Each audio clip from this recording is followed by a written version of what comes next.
If you or a loved one has had thoughts of self-harm, please call the National Suicide Prevention Lifeline at 1-800-273-8255 or visit suicidepreventionlifeline.org. Due to the graphic nature of this program, listener discretion is advised. Suplex! City! Limits! Suplex! City!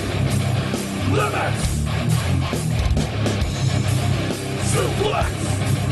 City! Limits! Suplex! City! Limits!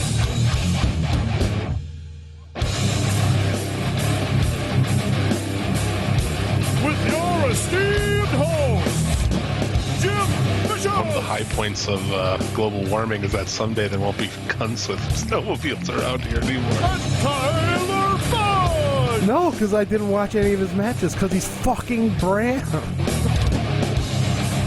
Suplex! City! Limits!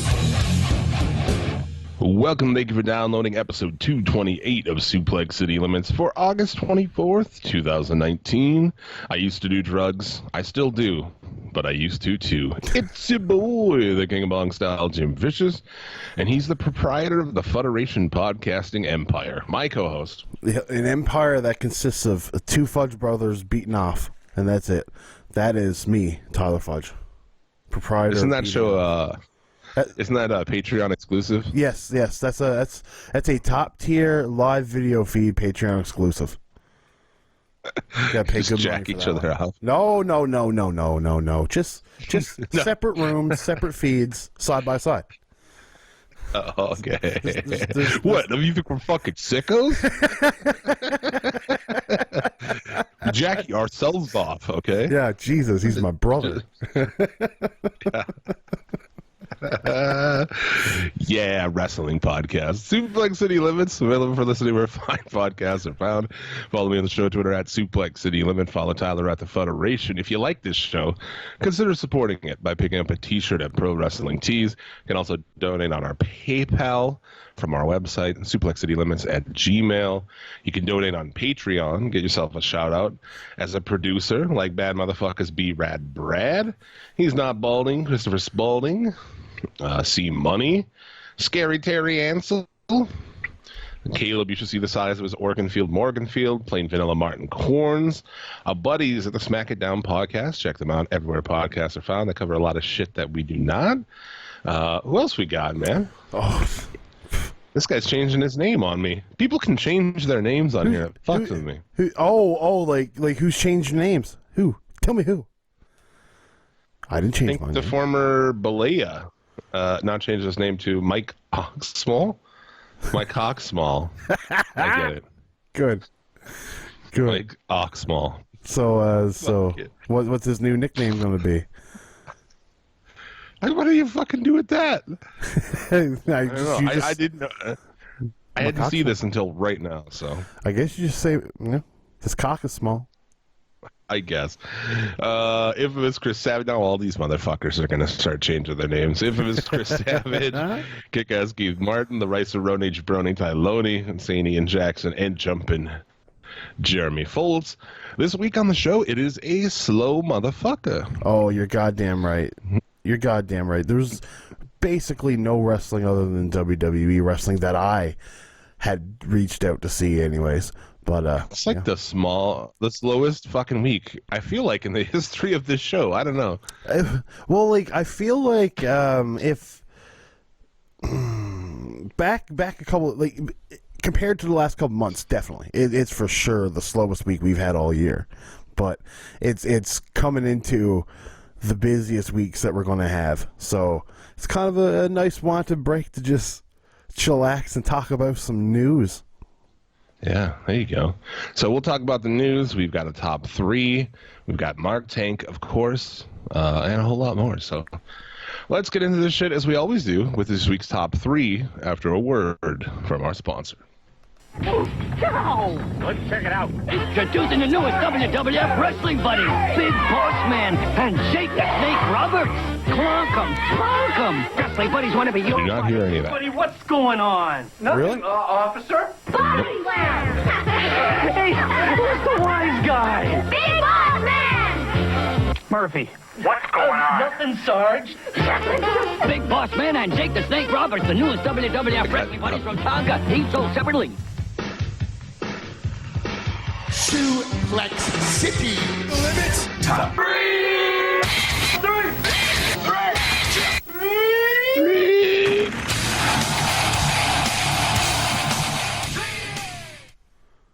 Suplex was top three matches of the week.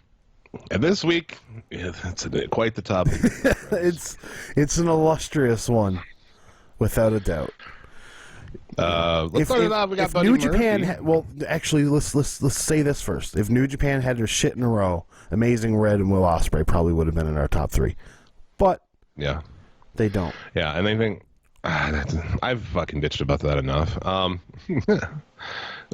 But we've got Daniel Bryan defeated by Buddy Murphy on SmackDown Live. I had to watch SmackDown. Well, I just watched this, but Yeah, I had to watch SmackDown Live. Buddy Murphy commanded my attention. well, I mean, I was looking for top threes, and people were like, "Yeah, that was pretty good." I'm like, "Okay, I guess." Yeah. I mean, it was a good WWE television match.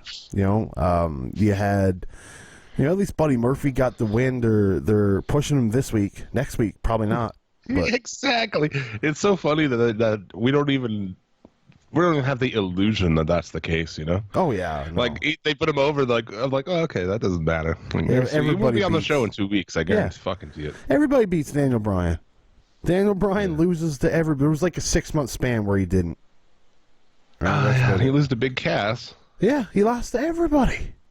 Yeah. So this is just par for the course. Vince McMahon doesn't see Daniel Bryan as a big star, and Buddy Murphy beat him, and he's not going to see Buddy Murphy as a big star either. So No. Really good job on Bryan's part. It just shows you like how good he can make a guy look. But also Murphy, we've known for a long time that guy is fucking really good. I mean, we remember those matches on 205 Live where him and whoever would go out there and like, we're just going to kill ourselves until this crowd cheers. him and the other 8 members of 205 Live. Dude. I mean, they're trying now because like they've got they had Rich Swann on 205 Live. They're just adding different names, but Let's try to remember. Good luck. we're not Rich Swann. Who am I thinking? Fucking Swerve. Shane Strickland. Oh, He was yeah. on there last week or a week before or something like that. Yeah. Let's try to put a pin in that because I want to talk about how they should fold that into the other shows now. But anyway. Okay.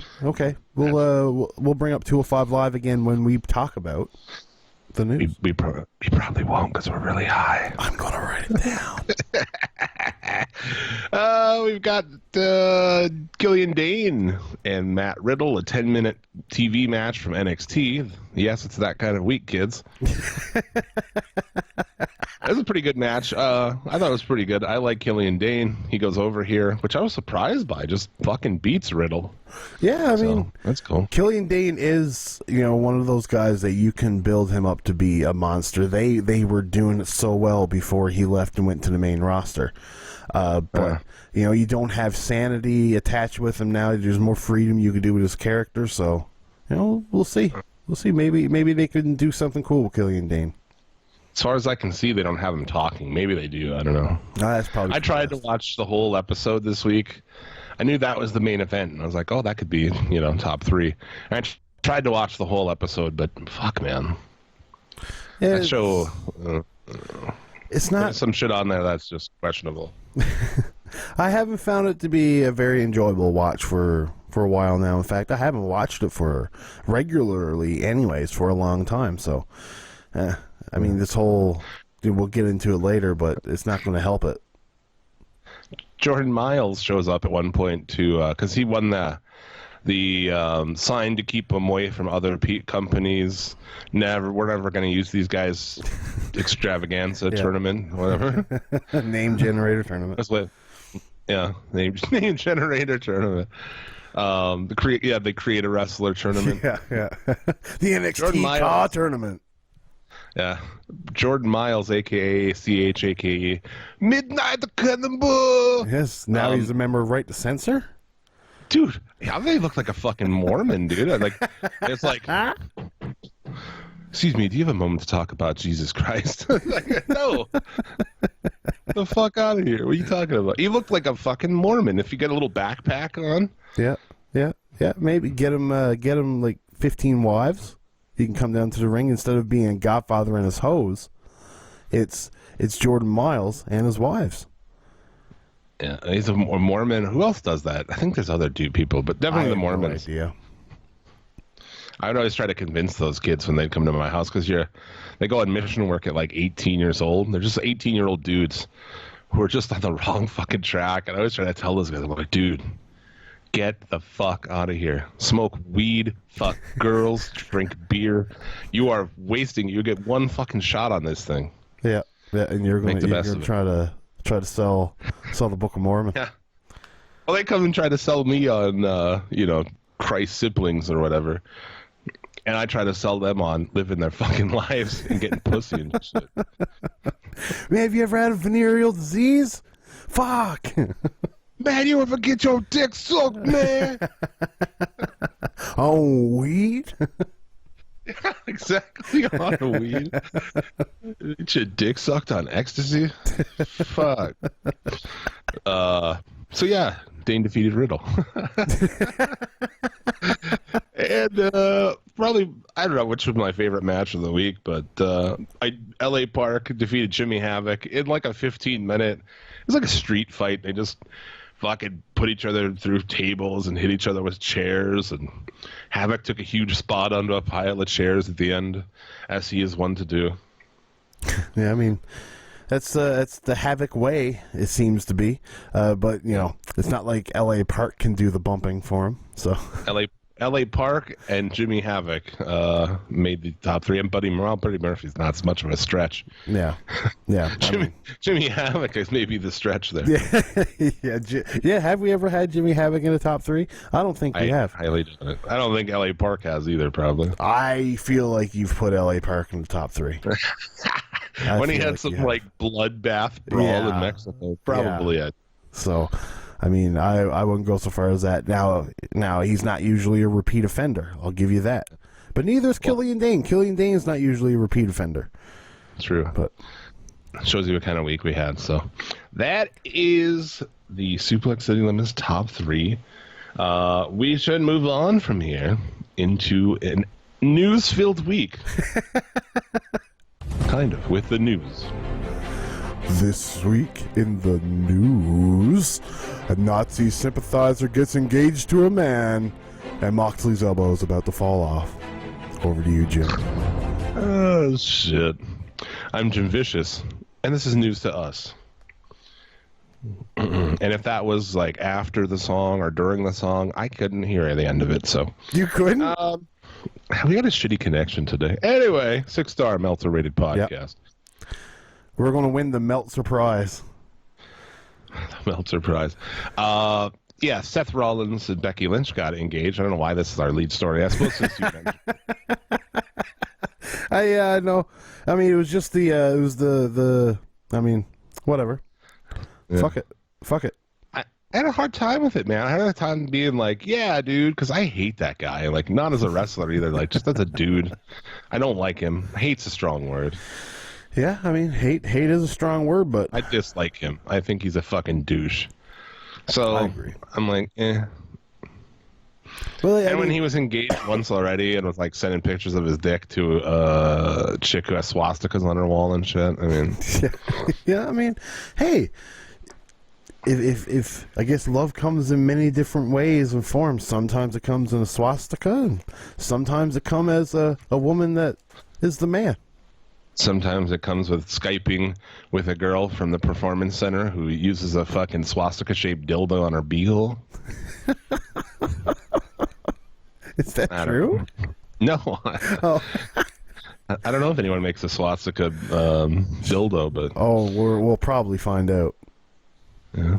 There's probably a market for it somewhere. I mean, yeah. The sick, sad world, my friend. But yeah, I mean, congrats to them, I guess. I hope it works out for you. Sure. Considering well, I guess she's there, though, at least, right? It's not like before where he had a bitch at home and, she was probably at home and not, like, sending pictures of her pussy and stuff. That's fair. Which, like, I mean, I hate to put rules on shit, but you kind of have to do that, right? I mean, as Cat Williams said, if you're not sucking your man's dick, there's a bitch who will, and we have her telephone number, If your dude is gone a lot at work and shit, like out of town, dude, you better just take the effort and send him pictures of your pussy, okay? I mean, it'll be good for your relationship in the long run. It's a nice gesture, I'm thinking of you. My pussy's thinking of you. I'm just saying, I'm sure she didn't. Otherwise, he wouldn't have been texting with this other bitch, I mean, it's possible, but I mean, she was a Nazi sympathizer, so you'd think that his judgment is not really fully there, so you can't really assume. So I guess. All goes out the window when you start fucking a skinhead, man. When you're young, you make a lot of dumbass mistakes, but I don't get dudes who are really old, and he's not old, but you don't figure that shit out. Just jack off, dude. Like, if you're thinking about doing anything fucked up, right? Yeah. If you have a chick, jack off, and then when you finish, you'll immediately be like, holy shit. I'm so glad I jacked off. I'm so glad I didn't do that. I'm so glad I didn't fucking go to that chick's house or get a text that bitch or anything like that. It's a public service announcement from your boys at SCL right there. Yep, post-fat clarity is a thing. How long do you think this lasts? Do you think they get... Once the storyline's done. I'm not sold that this is real, honestly. Come on. I'm not 100% sold on it. I'm really not. But hey, they don't have what it takes to fucking come up with something like that. I mean, you look at the creative. They did Nikki Bella and John Cena. Yeah, but they were together. What's that? Well, they were together. Yeah, but that marriage was all for TV. You know it was. Well, I don't know what this. It's like anytime you see these two, it's super weird. They're weird together. Yeah. And remember they were like, once it was public too, you never saw them kiss. No. On the shows. They just like stand there. Like, they were just friends. Weird, dude. Then every now and then Becky will slap his bum. And everything turns awkward and weird. Yeah. Well, whatever. Good luck to them. I give it like 2 years. I give it 4 months. Wow. Yeah. Somebody's going to get hurt, and they're going to stay at home. Yeah. She better hope she doesn't get hurt and stay at home. Oh yeah, he'll be hopping on top of anybody. How do you not though? I mean, look at what you got around you. Yeah. It's like what they say about the Olympics, right? Like everybody goes to the Olympics, and it's like thousands of prime athletes just fucking all week long. Yeah. Who just had blood work done? Yeah. So like you're fucking like boom done. Yeah, I guess it's a good point, man. It's a good point. Talk about NXT moving to 2 hours live on the USA Network. Yes. Because, of course. I wasn't 100% sure that we talked about this last week, so like I had this buried into my news. I was like, I don't know when this news actually came out and if we talked about it. So we talked about it being a rumor. Okay, yeah. And yeah, they were going to announce it on Monday night on Raw. That never happened. And Tuesday morning, they sent out a tweet about NXT going to USA for 2 hours on Wednesdays, which everybody loses their mind at AEW for trying to start a war when WWE are really the ones who are trying to start this war. You know what I mean? But Cody smashed a chair, dude. like all you gotta do is when even Matt, I think it was Matt or Nick Jackson, one of them said bring it on, and it's like everybody's like, oh, just be wrestlers, come on, fuck. It's like all he said was bring, like there's nothing going, like they're doing nothing to insinuate or instigate this at all, really. And it's just how Vince McMahon wants to do it. That's just how he knows how to do a war. Yeah. They're just Well, we always creating said this before. Wednesday night war. If he ran a burger shop and he was losing business to a new great burger shop, he wouldn't think about it and be like, wow, well, they use better products than us, or, their service is better than us. It would just be like, how are we going to fuck them over? Yeah, I'm let's try to get their next to theirs. distributor.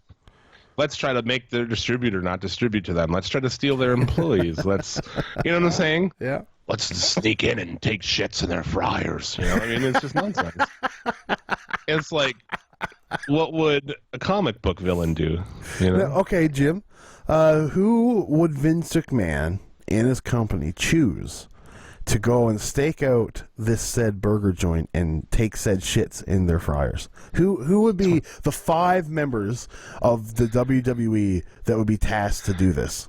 25 years ago, it would have been Patterson and Gerald Briscoe. Yeah, I would have done those two. Maybe Shane. Yeah. No, he wouldn't risk his own son. Well, yeah, Yes, he would. He wouldn't risk Steph, but he'd risk Shane for Most sure. people wouldn't risk their own son, but he doesn't give a fuck about his son. No, he doesn't. He cares more about Triple H than he does his own son. That's why he has to Dad, look, I'm gonna jump off this high thing. Do you love me yet, Dad? That's what that shit is, dude. That's Of course it is. Like him trying to get his dad to say I love you. Yeah. Maybe he's hoping one day he'll slightly get hurt and his father will rush to his side. But what the real thing would be is that his father wouldn't rush to his side. He'd just sit at Gorilla Still and just go, God damn it! And then just sit there and put his hand in his head. I say that, and then I think about it. I'm like, man, I don't think my fucking dad ever said he loved me. I mean, that's sad, man. But I mean, I think that's most people's dads, honestly. I can't tell you how many times my father said that. It's probably very little. What am I, queer? What am I, queer? Tell my son I love him. What am I? Fuck. Oh, took a bong rip, and it's hurting. We were talking about NXT. We were. Are you okay over there? I'm okay. I'll be okay. I just gotta slack off on this bong. It's 9:52 in the morning. Used to be a good show, but now they just get high and laugh at each other. It's Just stupid. cough. That one guy got a really sharp cough. But yeah, I mean, of course they're going to do this. Is NXT prepared for that? I mean, I don't know. But to bring back the 205 thing, here's where you just get rid of that fucking show. Fold those guys back in. Yeah. Take a couple if you want to do something with them. You're not going to, somewhere else. But just fold them back in. Like this 205 Live thing it's just fucking embarrassing. What's the point, But It is. And really, you can't do 205 Live or like a cruiserweight division in NXT. It's not possible. Just for the sheer fact that look at their heavyweight champion, Adam Cole. He's like 185 pounds soaking wet. I'm not saying do a cruiserweight in NXT. I'm just saying no. those guys in and use them, because if you're not going to fuck with size as much, which I don't think the fan base of NXT requires, No, great. Neither AEW. There's no point in having a cruiserweight title in AEW either. No. Yeah, so I don't know. Just fold those guys back in and use them as normal dudes. Yeah. Because you do have some good guys there. You got some stale characters like Gallagher. I feel like Gulak's a little stale as well, even though being the Cruiserweight champion. But Tony Nese as well. Like, those guys, I wouldn't really focus on them. But you've got, like, Alberto Carrillo, who, you give him a couple years, he could be quite good. He's not quite there yet, but he's exciting at times. You got fucking Tozawa there.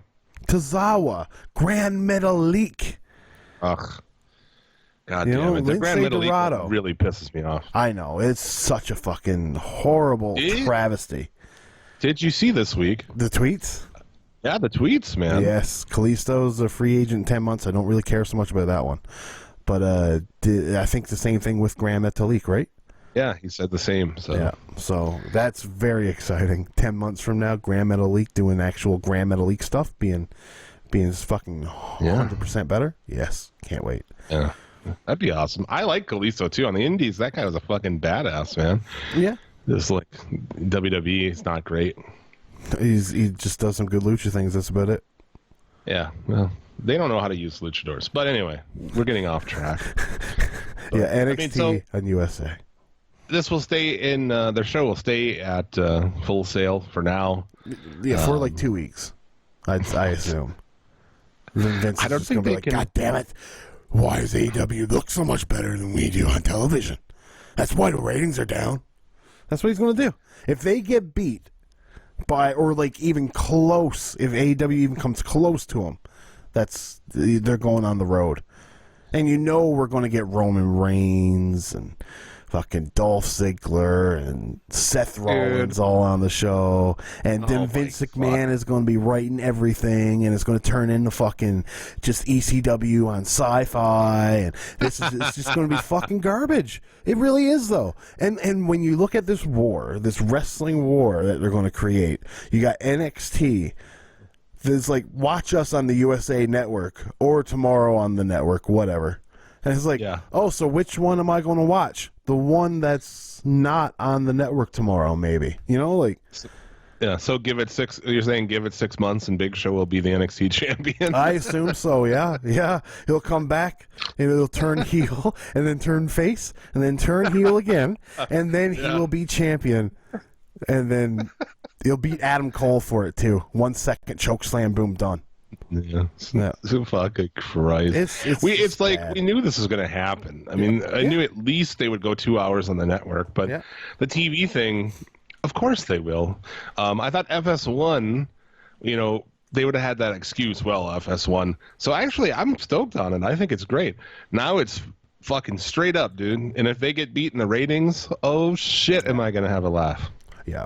Well, like, what did the NXT rating do on USA last year or 2 years ago or whatever? I can't remember what it was. Something like 800 to a million or something like that. 800,000. Did they do it before SmackDown or something? What was that? They had they had the 1 week long of every night on USA had something to do with WWE. Gross. I know, right? You had Monday with Raw. I don't know what they had on Tuesday. Then they had NXT on Wednesday, and I think it done like 800,000 to a million or something like that. I could be wrong. I tried to ask Dave Meltzer, and he didn't answer me on Twitter. Who didn't answer you? Dave Meltzer. But I mean, he never answers people unless they're trolling him, right? So he's too busy dealing with fucking people who want to fight him. Yeah, too busy fucking dodging punches. But yeah, no. But will they do that again? I imagine they'll do better than that on this run, just because they're going to be hyped a lot. They have a 2 week head start. How? I mean, if they don't set that shit up to where I would set it up if I'm them to that first debut week of AEW is like full on Adam Cole's defending against somebody, new. I mean, pack that motherfucker. I'm sure they will. I can't see why not.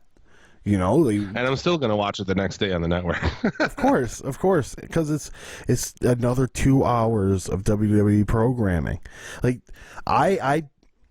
there's a part of me that says that I feel like they'll do better than they did before on USA, but you got to look at it this way: they've got 2 weeks head start. That's 2 weeks to run off the fans that are checking it out. There's 2 weeks to make people long for AEW to come. That's 2 weeks just to bide your time until the fans that were like, okay, let's watch NXT, just go over to AEW because NXT is turned into just be Raw and SmackDown. So I feel like there's more bad than good that can come for this on WWE's side. I think it probably in the long run will help AEW more, that fans will be watching on Wednesday already, and then they'll just switch over. And apparently TNT is 2 channels below USA on most cable satellite dishes. All I had to do was get past Chris Jericho. So it'll be an easy switch. I only know what's. I know USA is 743 for me. I don't know what TNT is because I don't fucking watch TNT. For a while, that got taken away from me. I guess for the NBA. Yeah, we don't get TNT. I feel like in Canada, so. it might be 750, but I don't know. Moxley. Either way, is what a fucking time, dude. What a time to be alive. Yeah. Pro wrestling, huh? It's an exciting time for pro wrestling fandom. That's 100% sure. Will NXT coincide all their takeovers with AEW pay-per-views? Probably. And I know that you. You know, I remember thinking, like, is AEW like, oh, this could be the fucking savior of pro wrestling, or something that I'm like gonna watch, and then like as it's slowly gone on, I still like it. I'm still interested in it, but I'm like, no, just me. It's like me hugging my New Japan in the corner. I still love you. Yeah. You're my favorite still. I still love you.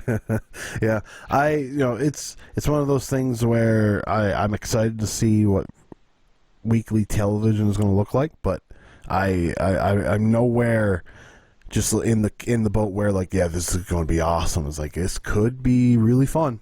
This could also be a what the fuck moment, you know? Yeah, should be interesting. They definitely have the talent to do a 2-hour fucking weekly show. I mean, they've got all these dudes that they never use. Like, I'll see them dust guys off, and I'm like, oh shit, they got him. That's right. Yeah. Kushida hasn't played a main role yet. You know, no, Keith Lee still hasn't played a main role. And then at the same time, you've got NXT UK. When is it a shame that Toni Storm is just on that nothing show? Yeah. You know, like, shouldn't she be over here and doing this whole NXT TV show? No, she's got an accent, bro. Yeah. Her butt's so big. Yeah. Like, she's from England. Actually, Vince, she's from Australia. That's the same thing. So many Australian women. Oh, God, they got so many of them, don't they? And she's so much better than fucking, like, all of them. Yeah. Oh, definitely. Because who do you have to live up to? Peyton Royce and Billie Kay. Yeah. Jesus Christ. Holy shit, you know what? I just kind of dawned on me. We're previewing All Out on this show, huh? I guess we are. Yeah. Yeah, I guess so. Fair enough. They also have an NXT UK show earlier that day. Cardiff. The show just got more jam-packed, Jim. Motherfucker. Yeah, we better stop fucking around. I could have been like jacking off this whole time. Yeah. I mean, like, we have had a really good conversation, though, about NXT on the USA. I feel like our goal was accomplished with that. Yeah. Our goal that we had before the show. Yeah, we can talk about something for more than 20 seconds before getting sidetracked on jokes about, see? Even Stone. About incest and stuff. Even Stone. Like, we've been on NXT now for at least 10 minutes. New world record. It is. Somebody called Guinness. There you go. Do you have anything else on this? I don't know. I could feel like I could talk about this all day. I know. I feel like I could too. But, you know, NXT, I just feel the what we thought was going to happen with NXT with, like, the different spots, like NXT, Spanish or whatever. I'm never good with that kind of thing. So NXT Mexico? Yeah, Mexico or South America or whatever, right? And then you can have NXT Japan. I don't think that's probably going to happen anymore. Good fucking luck. Yeah, I feel like, you know, now the focus should be to bring the best talent from those regions and just put them at least in you know, to be on USA or work their way up to it. How cocky is it to be like, fuck yeah, we'll just go and open a territory in Japan? Like, what? I have no idea about Japanese wrestling, man. Like, you kidding me? Like, now, mind you, like, they have hired some Japanese trainers and coaches. I would imagine that if they were to open a Japanese side, it would probably be ran by those people. But... Well, yeah, but so they can bring in more Japanese good people because they're so good. At least NXT does use Japanese people correctly. Yeah. Well, because it's written by a wrestling mind that has, you know, at least his finger. You can say what you want about Paul Levesque or Triple H. He does keep a close finger to the pulse of what wrestling is today, and tries to at least put his own little take on it. So, I mean, it's much better than what Vince does. Plus, you like Slipknot. Did you know you like Slipknot? Everywhere you thanks turn, it's like Slipknot this, Slipknot that. I go on Twitter and Paul Heyman's talking to Corey Taylor. It's like, holy fuck, guys. I like their new album for the most part, but that one song got ruined for me by I watched that Takeover, and it was like, oh, never like over and over every fucking 2 seconds, like, oh fuck, dude. Yeah, no, they definitely wore it out. They definitely and I liked it. So like the first time, I was like, when they did the open with it, I was like, yeah, that's all right, you know. Yeah, but by the end of the show, I was like, well, I guess I'm not listening to this song ever again. Fuck. Good. But we'll see. That was like when NXT first started coming on here in Canada, because it was weird how it was on television in Canada but nowhere else. It was just on like their Canadian package, and Coheed and Cambria's "Welcome Home" was the theme song. I used to just fucking just like, yeah, fuck yeah. It's awesome. So yeah, move on from that. More WWE trying to take over news. They are starting a podcast network. Yes, Jim. Have we gotten the call yet? We have not gotten the call yet. Damn. Somebody I don't know what they said to me exactly about it. Yeah, but no less, I was like, were you serious, dude? Like, I will fully admit of my whorishness. Yeah. If they send me like just enough money to live and not have to wake up and go to a fucking office every day, I will be like, oh man, these guys tell you about an action-packed Raw tonight. It was great. Everything was great on it. I'd totally be Sam Roberts. Totally. Yeah, I'll be a whore, dude. Yeah, I will slobber all over the metaphorical dick that is WWE creative all day long. They just pay me like $25,000 a year just to not talk about wrestling. Yeah.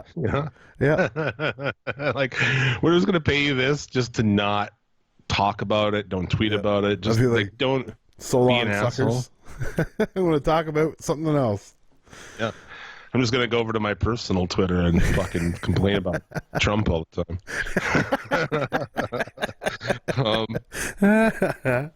So yeah, they partner with Endeavor Audio. I've never heard of them, but I've never either. But apparently they're something important, I guess. I don't fucking know. We don't know. I mean, I know the Westwood One and your fucking Podcast One, Gimlet, and fucking whatever else. Well, this is going to be dumb. I mean, what is this shit? They're going to make these. Well, they're going to have these people do it, and then they won't pay them any extra for it, and you better watch your ass the whole time, because if you say anything slightly out of bounds or a take on anything, you're fucking done for.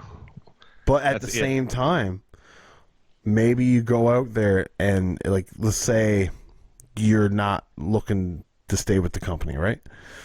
You go out there and you're looking for a way out. Let's just say they go on this podcast and just fucking dropping everything, right? Like, just fuck this place.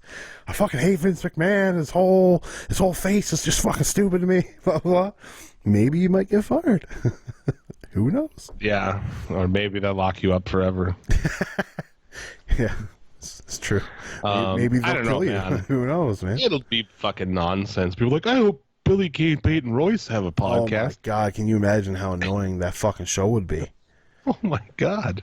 It'd be at least twice as annoying as this show. Oh, 100%. 100%.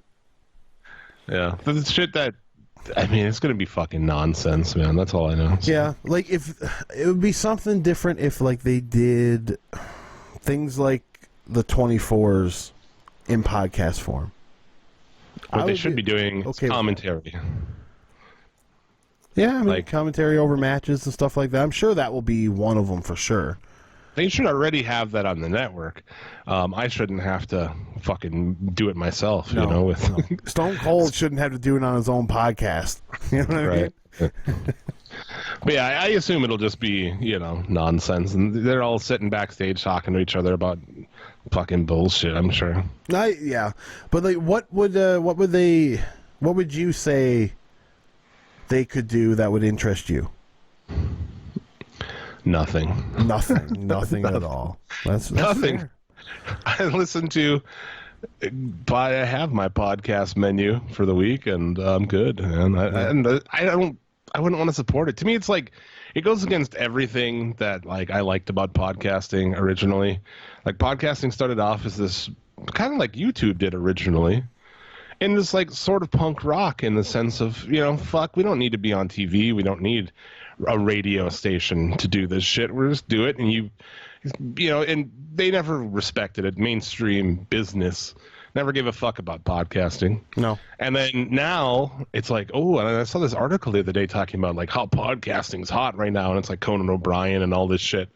And it's like now they jump back in, even sports talk radio and shit. All of a sudden, like, you can download the podcast of this show.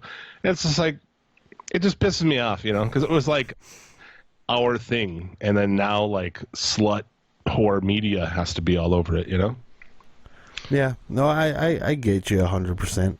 I as well have my own, like I'm tapped out on wrestling podcasts. I have the wrestling podcasts that I listen to, and no more, no less.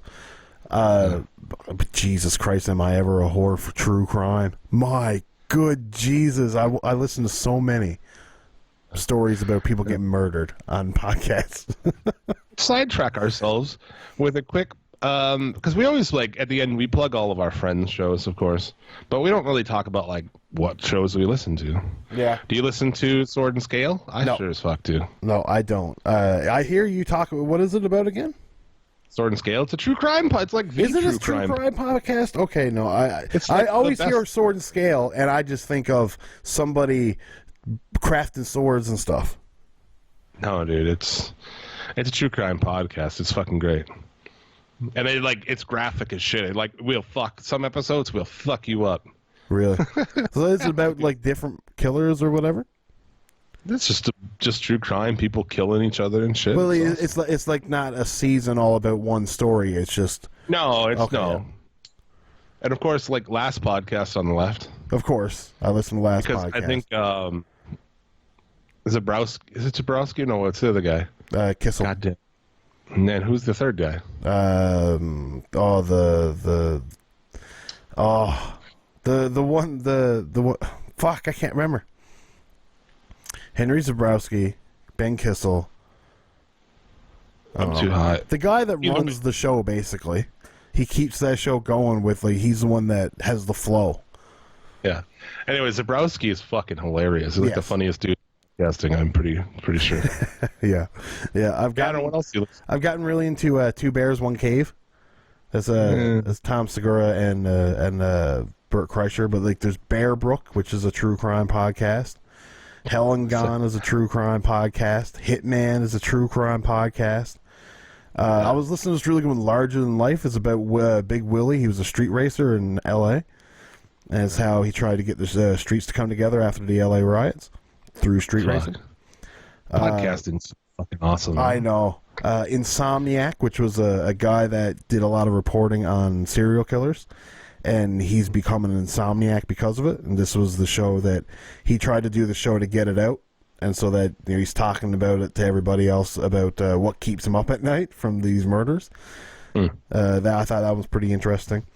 That's a lot. Yeah. There you go.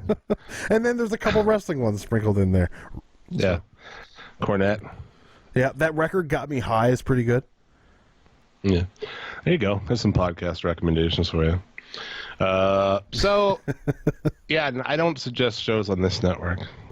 But if that's your thing, I feel like this whole thing's gonna bust, like it always does. Like now that it's like hoard out to its full potential. I think it's gonna burn podcasts out. I hope not. I hope it doesn't kill the whole fucking industry. But hopefully it brings some kind of boom, podcast boom. Podcast. That's all we need, dude, to make it. Is a podcast boom and a wrestling boom both at the same time. Yeah, that's what we need, man. And if it happens, okay, cool. Good luck with that. Yeah, right. So yeah, fuck their podcast network. In conclusion, yeah, we'll probably get like a guide to sucking dicks with Paige. Wow. like you can get like Xavier Woods has a podcast on how to escape the backlash of being in a sex tape. Well, you know what I mean? And nobody remembers Xavier Woods in those tapes. Welcome to episode 1 of How to Talk to Your Dad on the Phone While Sucking Dick. And this is your host, Paige. Paige here. Paige here. Fucking hell. Okay, gross. Oh, dude, that one guy's gonna bitch at you. What guy? I hear you sniffling. I heard you sniffle over there. What's Trox. Yeah. Trox, my boy. Sorry. Blow you goddamn no, boy. Well, I'm sure we'll take a quick break here soon, and I'll do it then. But until then, just deal with it. Wow. I don't have tissue next to me. What can I do? And then I'm going to blow my nose on the air, and then it's just going to be fucking insufferable. Eat it. Eat it. Eat it. Jesus Christ. This show's so dumb. John Moxley is out against Kenny Omega at All Out. He's all out. Yes. As he has MRSA in his elbow. They quickly announced that Pac will be replacing him, which was cool. It's like before you had much of a chance to get mad or be like, what the fuck? You're like, oh, okay. I found out about him being pulled and Pac being added at the same time. Oh, there you go. Right. So it worked out pretty well. And honestly, it sucks that Moxley's not going to be in that match because they've been building towards it. Obviously, that's going to be probably a television match, though. The come in those first couple weeks, probably the first week. But Pac being added to it, you know, we all knew Pac wasn't going to be done with AEW, especially now that he lost the Dragon Gate, opened the Dragon Gate title or whatever the fuck it's called. So, you know, this is the match they were originally building to, and we got it. As far as a spectacle match, this is probably going to be better, you know. But this is going to be more suited. Remember how we talked about that Kenny Omega hasn't had an opponent to a caliber of Japanese wrestling that he has since leaving New Japan, so it's kind of made him look a little less. Well, that's probably going to change here in this match against Pac. Definite match of your contender. I mean, I think so. Much more than Buddy fucking Murphy and Roman Reigns. Match of the year. Oh man, I knew who to never talk to again. Yeah. So yeah, you know, we'll see. I guess the debate kind of moved on to, you know, about letting their talent work elsewhere. I was under the impression it was just for now until they get rolling, and once they get rolling, it won't be. That's what I assume too, because you know, like the whole point of this is not having your workers get burnt out, and so they're doing a weekend show and television tapings. Like that's their schedule. That's enough. I'm pretty sure I saw that their fucking Phoenix and Pentagon have a show like the day before All Out and the day after All Out. They're such whores for fucking wrestling. They'll wrestle everywhere, anywhere. That's the Mexicans are hard as fuck workers, man. Yeah, no, I get it 100%. And I worked with all these, I don't know, they must have been legally there, but they all spoke Spanish, and they were just in for this harvest. I worked on a farm. Oh, yeah, a potato harvest. And these are like, they're the hardest working motherfuckers ever, you know? So yeah. Anytime anyone disrespects them and shit, like, or, you know, the border shit, it pisses me off. Because, like, I actually worked with those guys, and they're fucking will embarrass you. Well, there's a reason why they're stealing your jobs, because they're better at your jobs than you are. Yeah. Right? I worked at a Chinese restaurant when I was like 15 illegally and got paid under the table and shit. But now, granted, the dudes would like smoke cigarettes while cooking food. And they would like sit on the floor with a bowl and like de-shell fucking shrimp and other weird shit, gross shit. But those guys are hard as fuck workers too. Work circles around my fucking white ass. There you go, man. There you go. So maybe you just got to take a look at yourself. There you go. Yeah, you got. I don't even know how to say that. No, I was talking like not you take a look at yourself, but like if you think the Mexicans are taking your job, maybe just take a look at yourself and maybe ask yourself, why don't I have that job? You gotta take a look at yourself and make that change. Yes. For all the people. Na, na, na, na, na, na, na. It's just okay. So yeah, I didn't have a chance to be mad about that. Then it was like, oh fuck, Phoenix was just stretchered out of the show, and he has a broken leg or might have a broken leg, and I was like, holy shit, dude. Yeah, All Out is falling apart. Yeah, evidently that is not the case. He is fine. He did not have a break. Thanks to Taya Valkyrie for, like, no one else is tweeting about it to let people know, and everyone's talking about it. And like, I heard he fucking got his leg ripped off. You know, I mean, I'm playing telephone and shit. Yeah. So it was like, you know, props on her for like tweeting, hey, I talked to him. He's okay. But I don't know. Hopefully that is. Because that would have been real shits right there, man. Yeah. No, 100%. The Moxley thing's the shits too, though. And everyone was talking about, well, they can't let their people work all the brr, brr, brr. But then again, it's like WWE people get hurt, you know, days before big shows because they were wrestling in front of 500 people in Tuscaloosa or something. Tuscaloosa? Is that a real town? No, it's a real town. Really? Where is it? Fuck, I don't know. Mississippi? Down south somewhere. So Mississippi, yeah. Fair enough. Did you Google it? No, I said down south, I said Mississippi and you said down south, so I just assumed, yeah, probably. Something like that. Tuscaloosa? Tuscaloosa. Oh wow, hey. It's Alabama. Well, there you go. So that happens too, man. It's not like people haven't been hurt, you know, days before big pay. I can't believe they do that shit, that they're doing house shows like days before WrestleMania. What the fuck are you guys doing, man? Yeah, that makes no goddamn sense. A week before whatsoever. it, you know, and they don't even make money on the house show anymore, so I don't know what the point of it is. No, what is the fucking point? I don't know if they feel like they need to house shows to measure crowd engagement in things, but really there's no crowd engagement in anything they do, so they're not really learning anything. If they do learn something, they don't really apply it. So, yeah. It used to be like, you know, you could try out. Remember back in the day, you'd go to house shows, and you'd see people working new gimmicks, and some of them never saw the light of day, you know? Yeah. Or then you'd see a match that's going to come up on the pay-per-view, and it was pretty goddamn close to the match that was on the pay-per-view.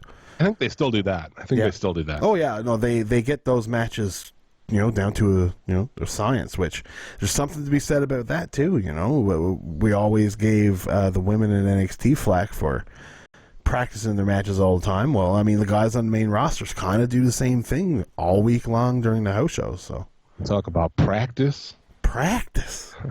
Man, practice. Let's talk about practice.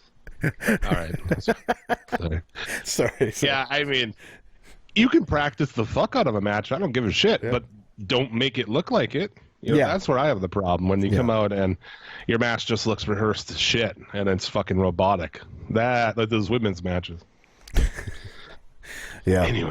Anyways. So, you know, it sucks. I would rather see Moxley, but yeah, I would too. Hopefully it doesn't hinder the ladder match in any way either with Phoenix. So, can he still do something or no? I don't know. I think it's too early to really know. He probably sprained it or something. But look what Ibushi was doing with his foot.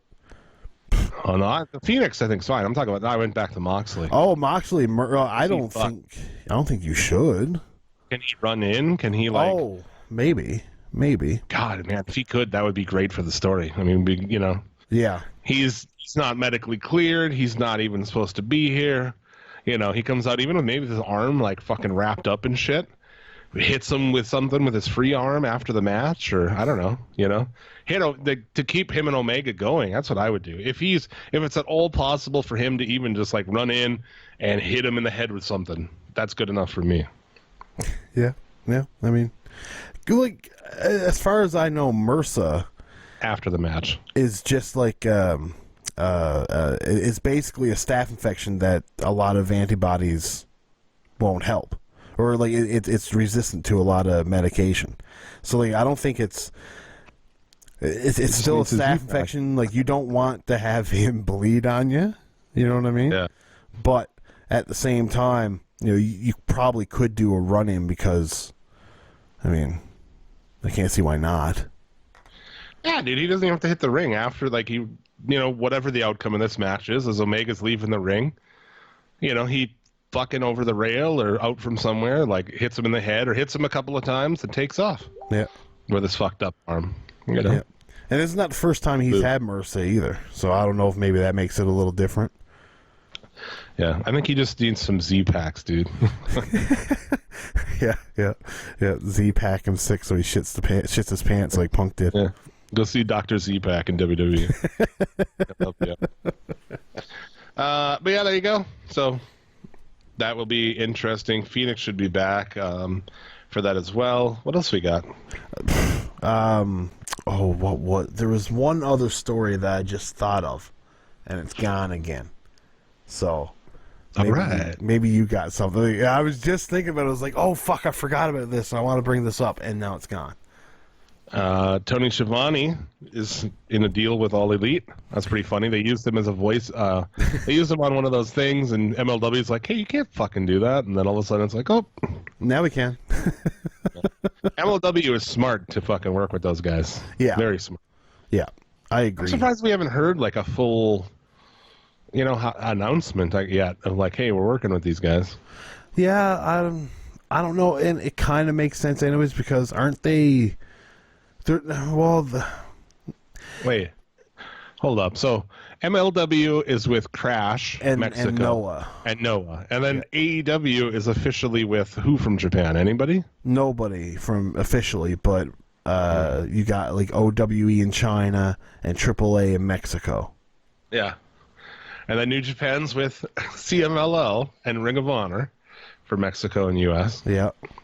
Yeah. And what are the other alliances? Impact's with AAA too, though. Yeah. Impact's with AAA. I guess you can. Impact I thought Impact has somebody in Japan too. Maybe they don't now. They used to have Noah, I guess. Maybe they don't. Yeah, they used to. Well, they did New Japan for a while, and then they did. Well, we all know how that worked out. Yeah, and then they went to Wrestle One. I don't think they ever had Noah. I think it was Wrestle One. Well, they had Ichimori for a while. Oh, that's right, too, yeah. Yeah, and they did get Marufuji, too. As covered on the an episode of Pay-Per-View Take 2, TNA also put the IWGP... They fucking changed the IWGP Championship without New Japan's knowledge. Well, I mean, it's not the first time that's been done. WCW did it with Hoovy in the junior title, and all New Japan still to this day do not acknowledge that win of Hoovy beating, I think it was Liger for the title on Nitro. Yeah. What a fucking dog shit thing to do. They put it on those like two British, whatever, Doug Williams and... Oh, yeah. Who got voted into our Hall of Fame, despite, like, I didn't necessarily vote yay or nay on it, but the other members of the board, you and Jared, agreed with the listeners' nomination and put him in. Yep. I mean, 2 against 1, bitch. There you go. So I don't know what he's going to do with AEW. I mean, is he going to do commentary? Schiavone and Ross on commentary? Maybe. Get rid of Marvez, dude. That guy sucks. Who? Alex Marvez. Oh, yeah. No. He sucks there. He sucks, like, on those, whatever, the Road to All Out videos. Whatever. Oh, he's not good. He's not good. No, he's definitely he doesn't have a face for television and he doesn't have a voice for radio, so he kind of fucked. Yeah. I would honestly try to get Matt Stryker. I know that some people I wouldn't. I disagree completely. I would want him nowhere near this. Matt Stryker, if he's properly like regulated, is okay. When you put him next to JR, he fucking behaves himself. He does. Have you ever heard Stryker do shit with Ross? He's fucking behaves himself when he's with Ross. Vampiro just shows the worst out of him. Oh yeah, exactly. I don't know. Alex Marvez sucks, and I'm still not sold on fucking JR. No, well, I guess that too. All of them, really. I don't Yeah, like the fair. commentary that That's much. fair. Everyone's always like, Excalibur's awesome. I'm like, I don't know if I feel that yet. I'm not saying he's not, but I quite enjoy Excalibur. He is the one shining light I find on that announce team. I feel like if you put Tony Schiavone and JR on commentary, like I feel like I would have a lot of fun listening to it once. it could be good. It could be good, and it You could get be a Schiavone complete driving disaster. the car, and you get Jim Ross with a little bit of background and a little bit of. I mean, really, for me, Jim Ross at this point is oh my god, that's like what I want. Yeah, when he gets into something, like Jim Ross is best served for these big, high impact, high stakes matches, and ones that you can get invested in emotionally. When it comes to just a lucha libre match, you're not going to get that JR. Yeah. So I think you'd have him on play-by-play, JR on the big moments, and Excalibur with the fucking color, with the wrestling point of view and the knowledge and the moves. Yeah. I think you could make that fucking work. I think so. I think it could be a pretty good commentary team, honestly. Once you got like the shit worked out. Yeah. There you go. I don't know. Could be interesting. We'll see what happens. That or he'll do like some other shit for them. But Some other shit. maybe. Backstage stuff or something. I don't know. Yeah, I mean, he could do interviews, or you know what though, they still got TV. Yeah. Maybe JR doing weekly is not something they want to do. MLW is teasing a women's division.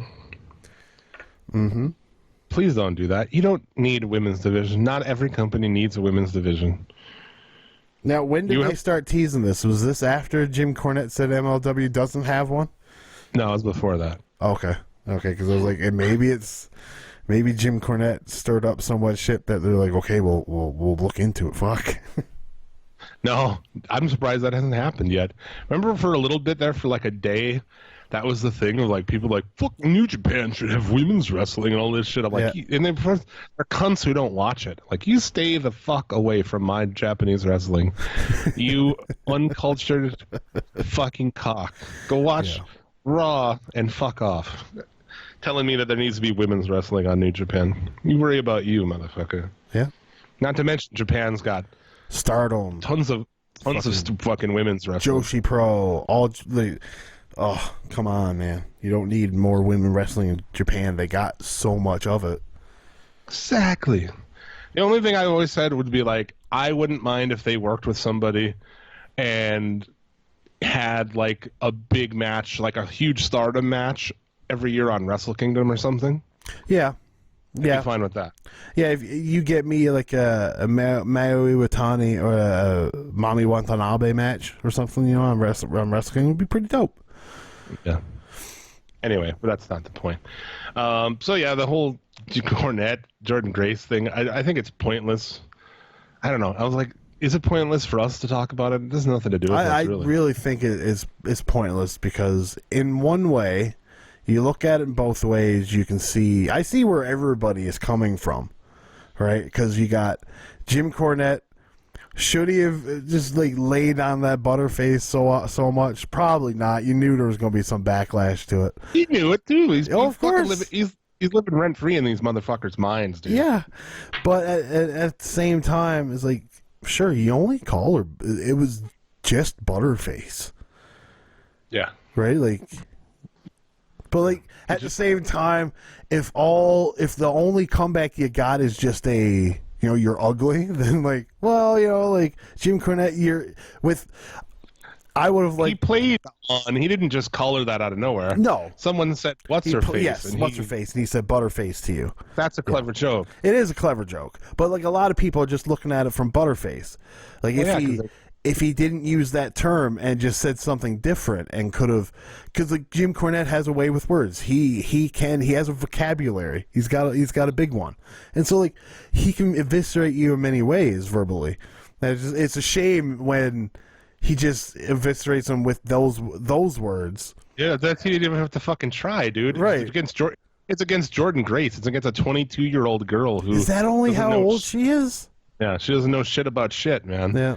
It's like this is a fucking layup for Jim It is. Cornette. It all is. you had to do is say like you're hot except your face, and that was it. The fight was over, dude. Yeah. Get the fuck out But of here. at the same time, too, I see I at least I feel like I see through this whole performance art cosplay wrestler stuff that he does. Because like there's many similarities to what Jim Cornette did in the 80s to just being like joke wrestling kind of deal. You can argue that it was done better 100%, but at the same time, is like this whole stance that wrestling needs to be thought of as real in a sport. It's so annoying to me because it's never going to happen because society has changed so much. People are almost born in their DNA knowing wrestling's fake now. So like fucking, it's just one of those things that it's a fight yeah, but you that can he's at never least going to win. approach it as if it's fucking. That's the thing. Like when you're watching a movie, no one fucking. The Rock in a movie doesn't look over at the camera and wink and like, hey, this is all fake. Well, no, but neither was that conversation either. She was just all she said was, "I think wrestling is more of a performance art," and blah blah blah. And that's where this came from. This wasn't anything on TV. This was just a tweet that she said. Actors do the exact same thing. Actors go on Comic-Con and interview about how they got into the role. There's no real difference in a wrestler and an actor. You can't really hold one into a regard that, oh, you have to pretend this is real. You can't use your real name on Twitter. It's like, come on, don't be such a fucking loser. Of course you can use a real name on Twitter. It's like there's so many things. Like, I get the core argument, but 99% of the argument is Jim Cornette looking like an old man. He's just an old man yelling at a cloud, just like this is the way it was 60 years ago. Well, guess what, man? Women could get beat to an inch of their life by their husbands 60 years ago, too, and nothing would happen. So yelling at a cloud in a very entertaining fucking manner. Oh, 100%. In a way that makes me laugh my ass off. 100%. But like at the same time, she's like, man, come on, just... Yeah. You're, the one you're thing, 60 years old. Fuck. It's like, 57. The thing that really I like about it is, and the thing that really gets under the fucking craw of these people is they can't get him. You can't get this guy because he's in a position where he has nothing. He has nothing you can take from him. Yeah. He can't fuck with him. And that was like her thing of course, does the shitty quote tweet and tag good luck with your women's division at MLW. And like Cornette's like, I don't give a fuck, bitch. I don't care about this. It's awesome. They hate him because they can't get him, because they can't get his sponsors taken away, and they can't get him fired from this job because he doesn't have it and he doesn't fucking care. And I love that, dude. I love that he's just completely beyond fucking with, man. He can do whatever he wants to, and there's nothing you can do about it. And it's fucking, I don't agree with him. I mean, no. You know, I listen to the show every week, and he's destroyed Lucha Underground, which is my favorite wrestling of all time. And I laugh my ass off listening to him fucking do it, you know? Yeah. No, I find it entertaining, too, and that's the reason why I would listen to, like, at the same time, too, I do like hearing the bits from the past and just, like, those old stories. That's the main reason, but, like, the rants are just a plus. Do I agree with most of his rants? No. God, no. Are they entertaining? But, like, yes. Lucha Underground, you know, the one week we're talking about Lucha Underground on this show being like, it's my favorite wrestling of all time, which I think it might be. And he's talking about, like, oh, you should set off a bunch of dynamite in the ring. That's fucking funny to me. Yeah. Like, I don't know. And I just imagine all this shit. That's one thing about Jordynne Grace is, like, I was a way bigger fan of her before I started seeing the dumb shit she tweets. Not even this necessarily. Just a lot of the shit she tweets is like, ugh. She is annoying on Twitter. It's like, dude, imagine what, because Keith Lee's with her, right? No, Jonathan Gresham. Oh, is that right? I always think it's him. It's Keith Lee and Mia Yim, I think. Yeah, okay. Because I always figure, like, it's weird that she has this, like, tiny-ass boyfriend. I know, right? Keith Lee seems like the kind of dude, like, he should be that size to fuck that chick. But you imagine the shit that Gresham has to listen to, like, ugh. Yeah. But, you know, we don't know what Gresham is all about. Maybe he's the same way, so. I mean, I had to endure whatever it took. Yeah. I hate seeing her on Twitter talking about, because like it's all about like what guys message her on Twitter and stuff, and then it's like how much she loves her boyfriend and how much her boyfriend's the best wrestler in the world, and it's not my cup of tea. And it's like, yeah, sure, you just work in Impact. I'm not going to see you for a long time, so whatever. Drove her hard before on this show, where like, to me, like I would WWE, I'd sign her. I mean, she's got a different look than everybody. She's fucking tough. She's big. Yeah. She's like Kong, but gives you boner still, which is like a great, like how is she a woman hoss and still give me a bone? I don't know. It's weird. Hey, she's no Nicole Bass, that's for sure. Well, yeah, she just reminds, she's that thick, big, strong, but still somehow insanely hot. Yeah. I mean, does she have any sisters, man? Does she have a sister? Yeah. Can her father and mother like still have kids? They should just keep pumping them up. Can I farm one for another 18 years? Yeah, dude. If I was younger, I wouldn't do that. You go to a couple that has some hot daughters and like, I'm gonna get me one of those, man. How much? How much for the donkey in the window? Yeah. So yeah. Anyway. What else we got? I got nothing else for news, honestly. Yeah? Nope. Epico Cologne wins the WWC Universal title. He's set to defend it against Primo, dude. What are you talking about? Yeah, the Colognes have been working in WWC. And once the champion, he's going to be defending against his brother. He's the WWE Universal Champion? No, the WWC. Oh. Universal title, yeah. Okay. I guess I didn't know that theirs is the Universal title either. I was like, wow. World? They must have took that from there, huh? I didn't know that there was already a Universal title. Like, I was like, what is going on, man? Like, fuck. Yeah, fair enough. I mean, I guess that's what they're doing now. What happened? What do they know about the WWE? It might be might just be an old respect thing, taking care of Carlos's kids. I mean, like it's like how Kevin Dunn has a job, right? Yeah, I guess his old man helped Vince's dad in some way. I forget what it was, to the point where I was like, you have to fucking take care of this kid. Yeah. Take care of this beaver tooth motherfucker. Let him be the worst producer in all of television. And try to get an Emmy for it. And let him fuck up your shows with terrible garbage. Yeah. Yeah, there you go. And Sinclair bought 20 regional Fox Sports networks. So ROH TV might be heading back to cable on Fox Sports Net. So, like, fair enough. WWE on Fridays, and the sports side will have ROH. I guess on ones that they own. So only in certain markets, I guess. Yeah, it won't be. It's not going to be every Fox station. They just bought a select group of them. Yeah. So I don't know. Wrestling on TV. Holy fuck! There's lots of it. Yeah, you're goddamn right. There's too much of it, really. Because, like, what's going to happen now is you're going to have so much wrestling on that everybody's going to get burnt out, and then wrestling's going to fade away. That's what I feel. It's like you were expecting this boom period, but what we might get is just a complete fizzle out before the boom period. Really, though? Yeah. There's so much of it. Yeah. We'll still come back every week. Oh, of course. Until nobody listens anymore. Yeah, I guess until people stop giving a fuck. Like, don't act like there aren't podcasts out there who do episodes to nobody, because there certainly are. Oh, of course there are. Yeah. Fucking, that's a terrible thought. But a podcast that doesn't go out to nobody, the Federation. What's going down on it? What was the last episode? Starrcade 1996.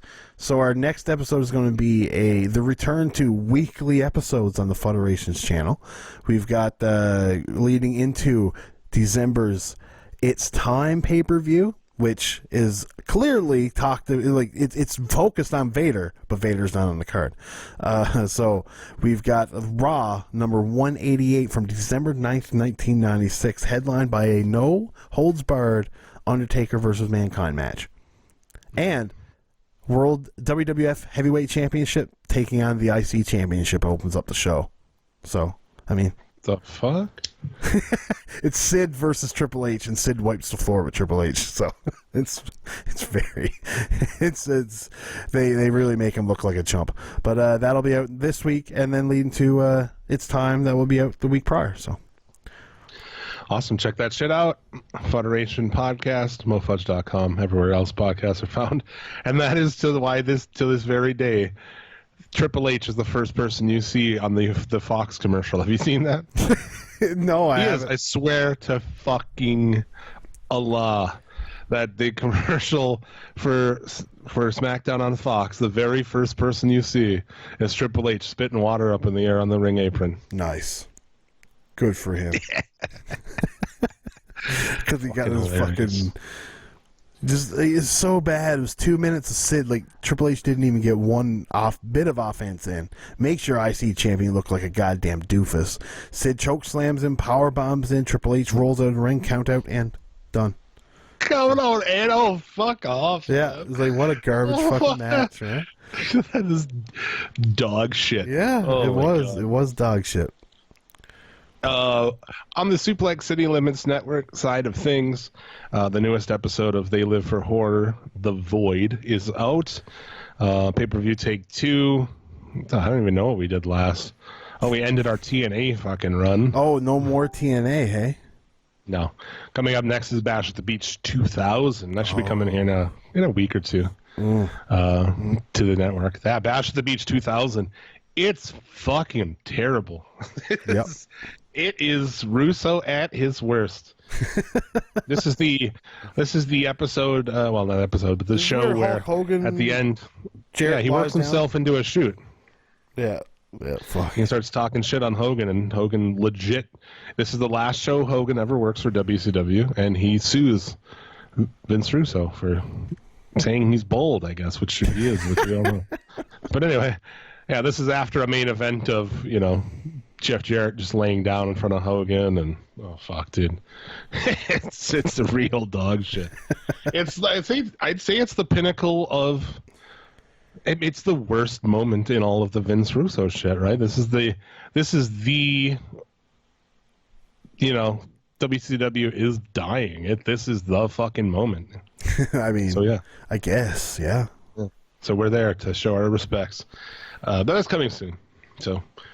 And from here, let's move on to Mark Tank after a word from our sponsor. The Rock can't believe this little Rudy Pucciabroni has stolen all The Rock's signature moves. He walks like The Rock. He talks like The Rock. He's got the rock bottom, the people's elbow, the people's eyebrow. That's gimmick infringement. That ain't right. He's even got the millions and the millions of The Rock fans playing this video game. The Rock, know your role and shut your mouth. Over 50 WWF superstars, all their signature moves and taunts. WrestleMania 2000. The Rock is going to take that little green bag, all those little video games, and stick them straight up your candy ass. Mark is a guy that pays his last $20 on crack cocaine. Mark is a guy that believes that OJ didn't do it. And Mark is each and every one of you sorry son of a fucking bitches.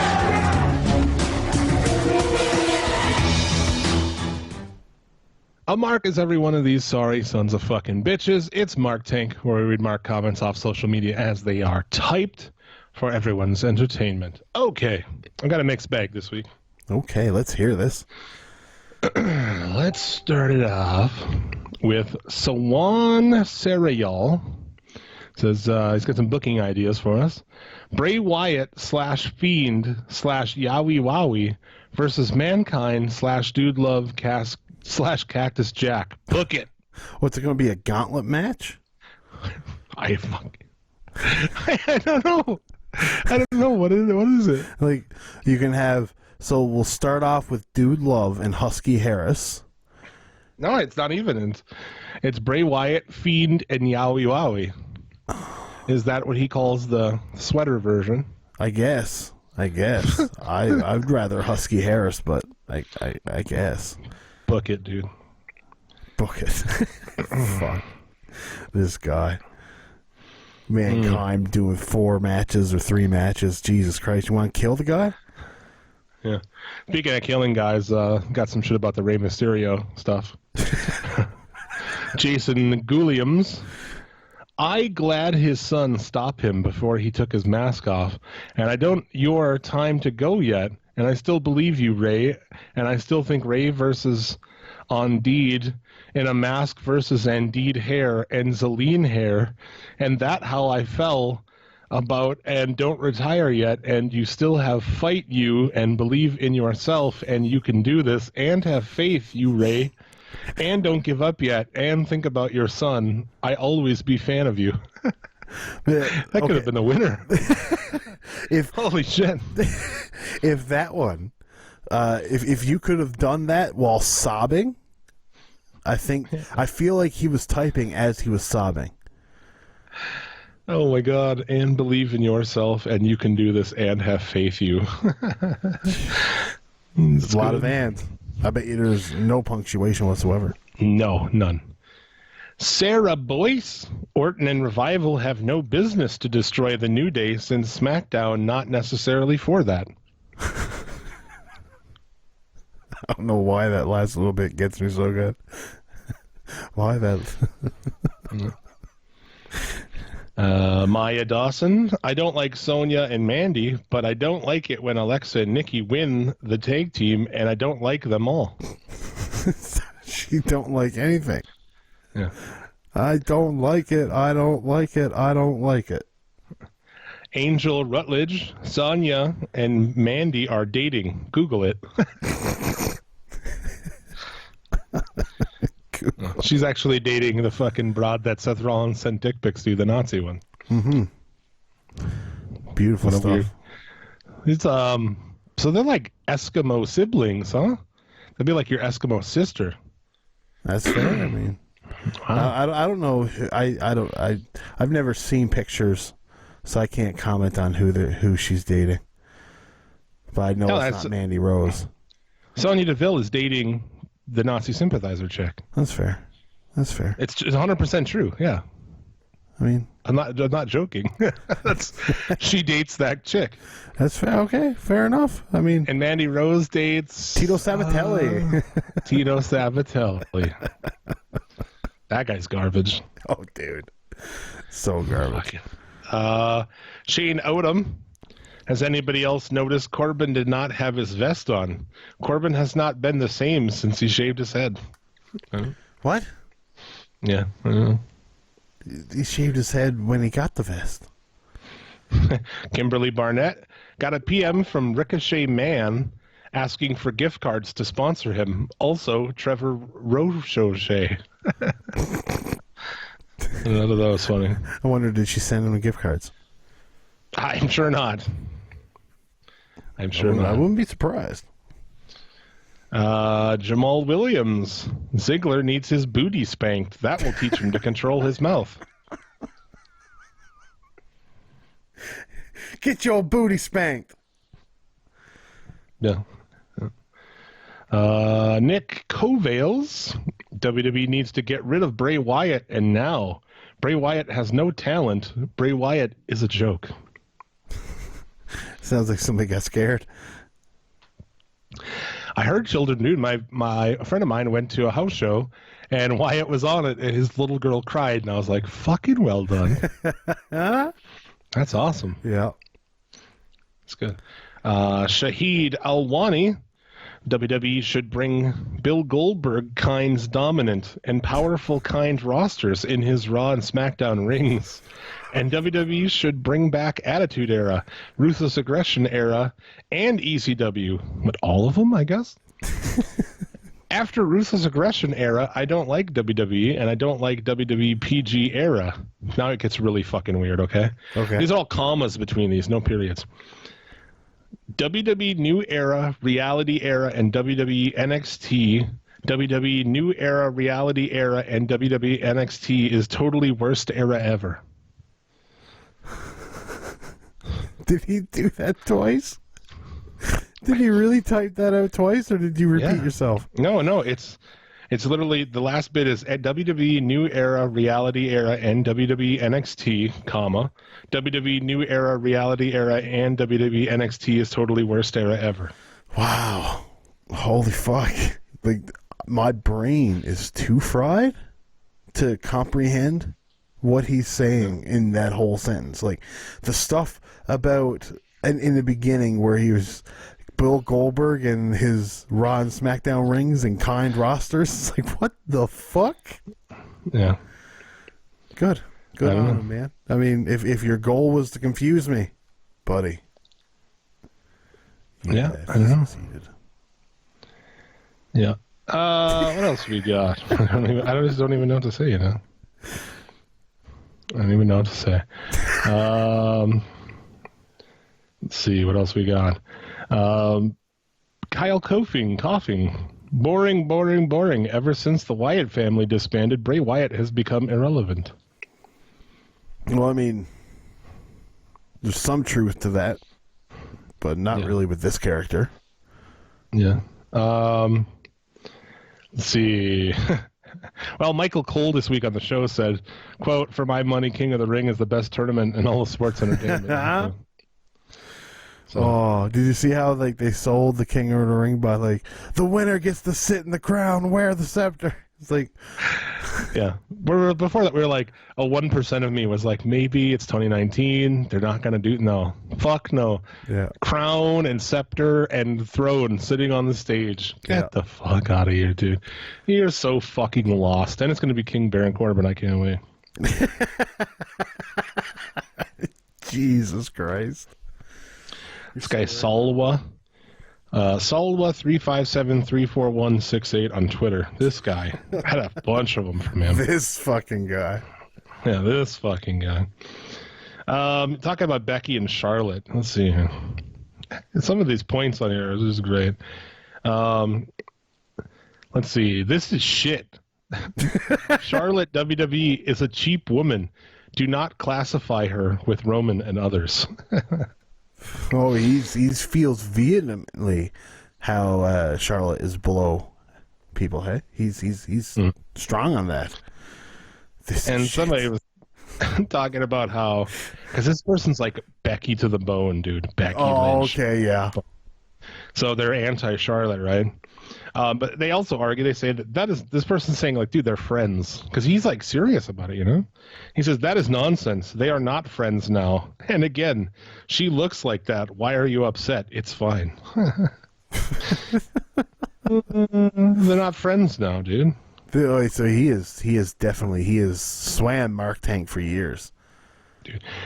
His last one too. And by the way, any woman in both rosters can beat Trish because her body is not as it used to be. We all know that. So it is not as big as you think. Charlotte getting a win over Trish. You might know his address. It's Unit C at Mark Tank. Yeah. In the Mark Tank there. Yeah. Yeah. This one was sent over to our buddy Chris Bellis on the Twitter. Thank you very much, sir. It's from Fatine Candoker. It says, I am Jericho. Congratulations for Web is Jericho. Inspiration since 1997 you are, Mr. Chris Jericho. Idolizing done right. Pray someday I get to meet you up front and tell you how a 6-year-old boy from Bangladesh grew up wanting to be the Chris Jericho in everyone's lives. I would be very afraid to meet him if I was Chris Jericho. Inspiration since 1997 you are.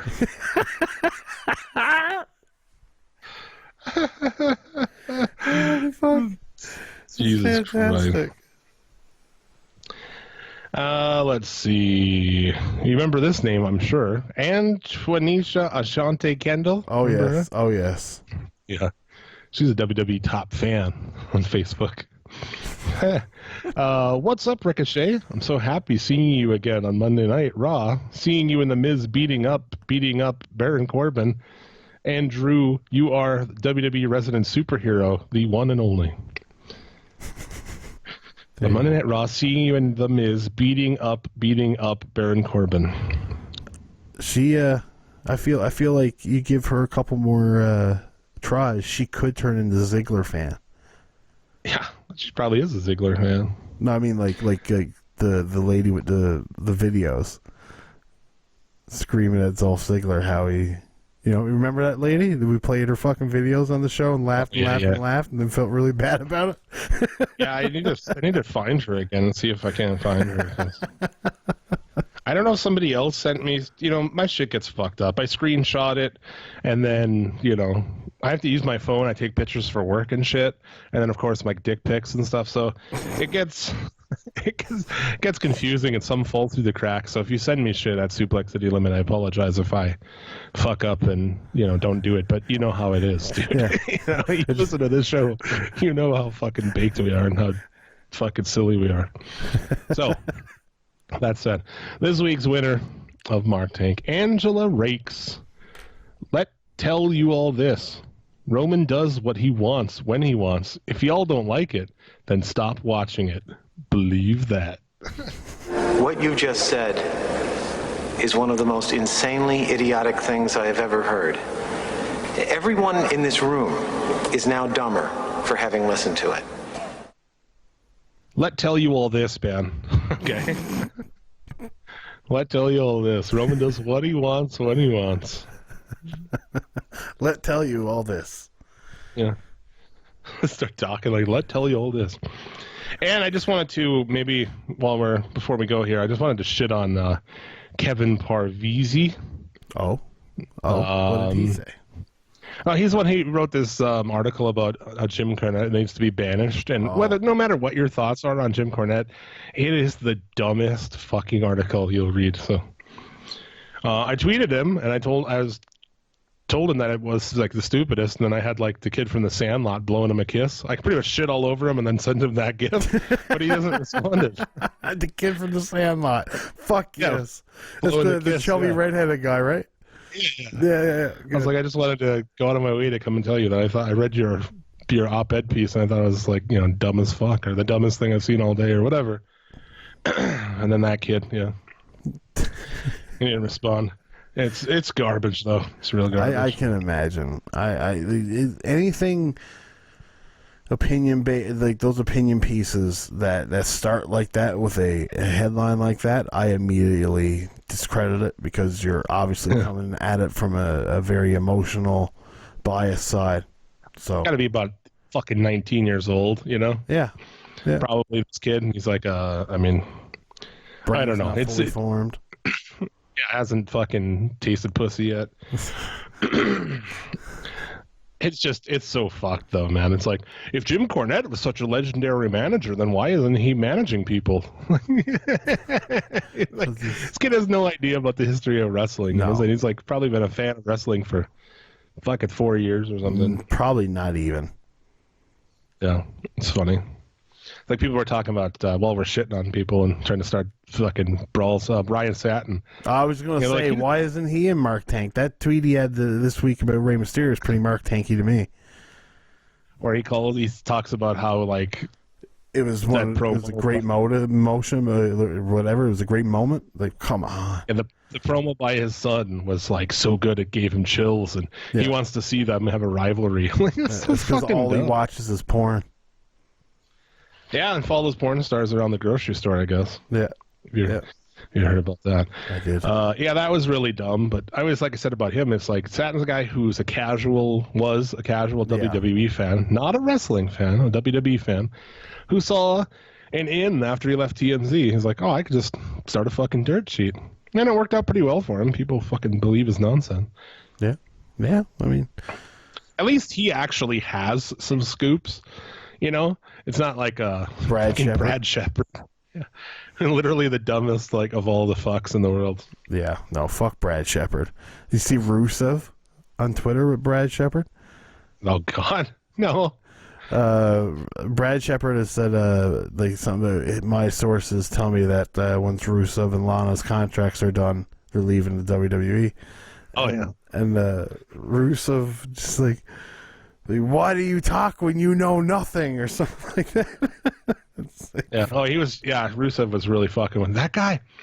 So there was this tweet that went out from, I don't know who, but it was like, name the most toxic or the dumbest or the worst. What the fuck was it? I think toxic wrestling Twitter accounts. And I was like, oh shit, I wonder if we'll be on there. We weren't. No one said it, which is good. Because I don't tweet fucking dumb shit. I save it for the show. Yeah. Like, if you want to hear me talk shit on you or something, you have to at least download it. You motherfucker. But anyway, so I put mine on there, like, top 3, dude. Cody Collier, Brad Shepard, and Slice Wrestling. And there was a lot of people who I don't even know who they were. They were saying Cody Collier, too. Like, he's well known now as a dumb fuck. But a lot of people were saying Satin, and some people were saying other people who I'm not going to agree with or I'm not going to say. It was an interesting fucking tweet thread. Let's just say that. Find it and read it. It's pretty interesting. Huh. I kind of want to now. But those were my 3, so I don't want to know your 3 on the air. So that's happening. Usually we wouldn't talk. I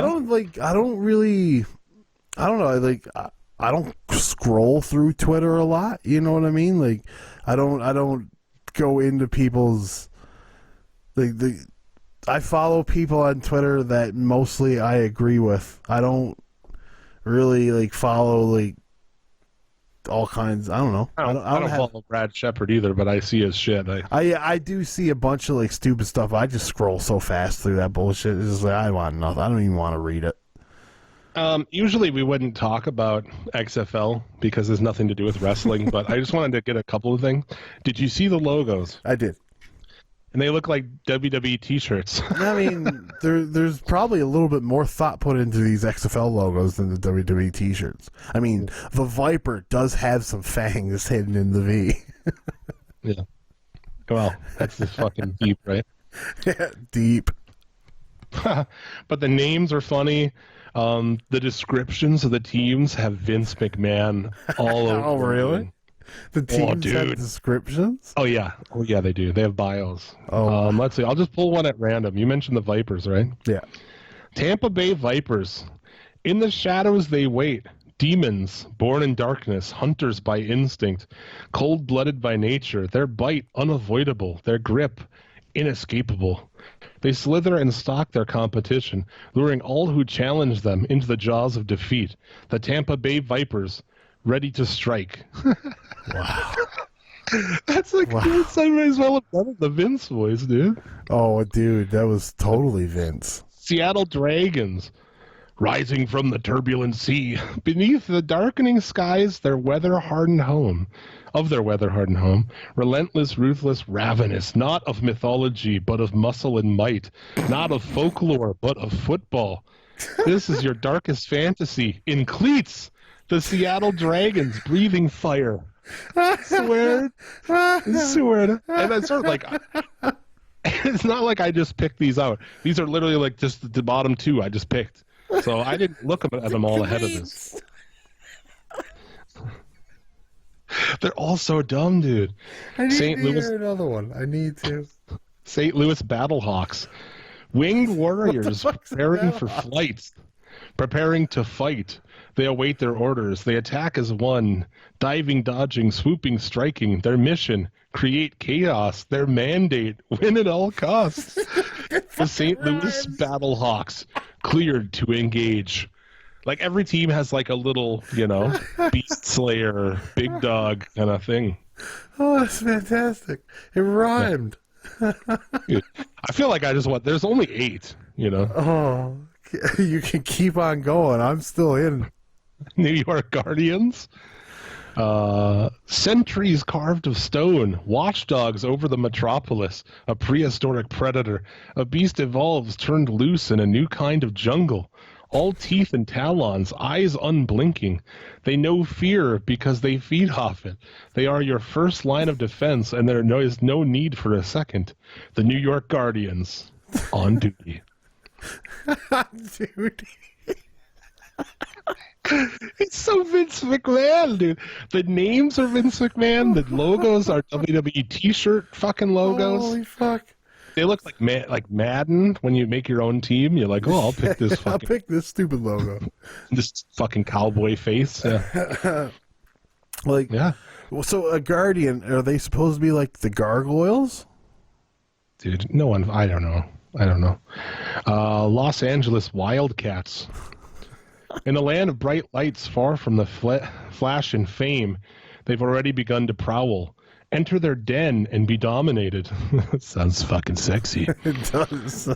Run away and be ripped apart. This is Primetime meets Primal Instinct. What the fuck? Holy shit. That's the movie. That's the movie with Sharon Stone, right? Or that's Basic Instinct. Basic Instinct. This is Primetime meets Primal Instinct. This is Showtime with a snarl. This is our time to roar. The LA Wildcats unleashed. That sounds like the fourth season, the synopsis for the new season of Glow. That's what that sounds like it could be. Who the fuck wrote this shit, I don't know, man. That was particularly bad. Oh yeah. Houston Roughnecks, resolute, rippling with heat, railing against fatigue, unceasing and often unseen. They labor deep in the trenches, mercenaries in the muck, brawlers in blackened dirt, not just for 3 hours, not just when the lights are bright. They are the scratching, grinding, never-bending few, the Houston Rednecks. Roughnecks. They should just be the Rednecks. Houston Roughnecks. Going to work for you. Wow. Roughnecks. The Roughnecks. There's a team here in Canada. I think it's a football team. The Roughnecks. The Calgary Roughnecks.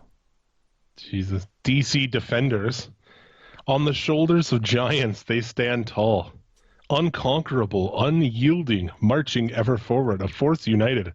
One quest, one purpose, one resolve. Seeking glory through grit, victory through valor. The DC Defenders taking their stand.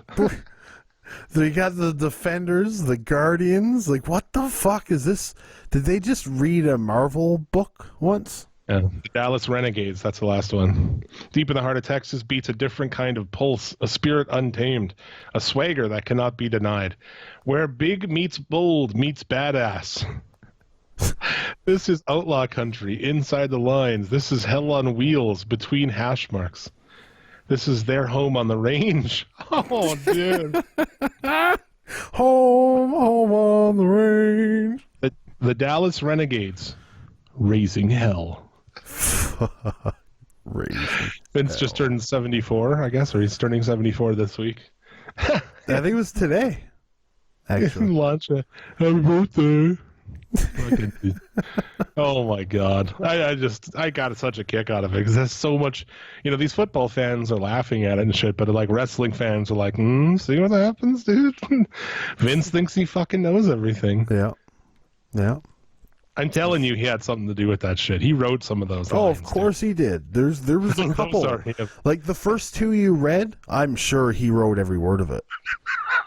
I'm sure of it. That was pure Vince.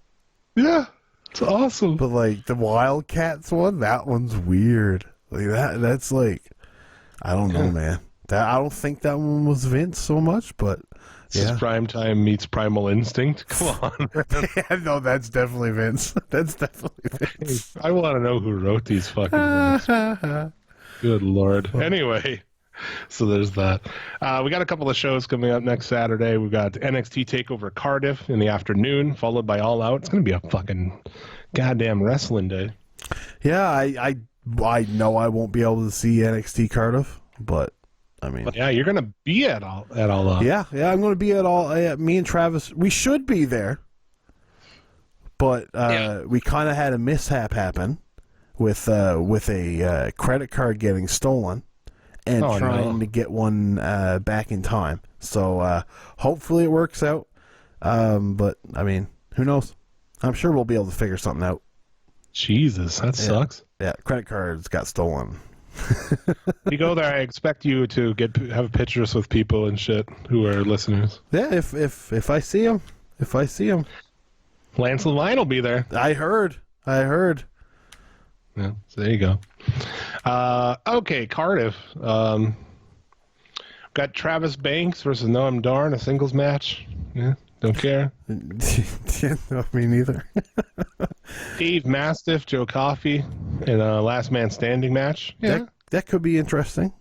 I like Dave Mastiff. He's fucking awesome. Me too.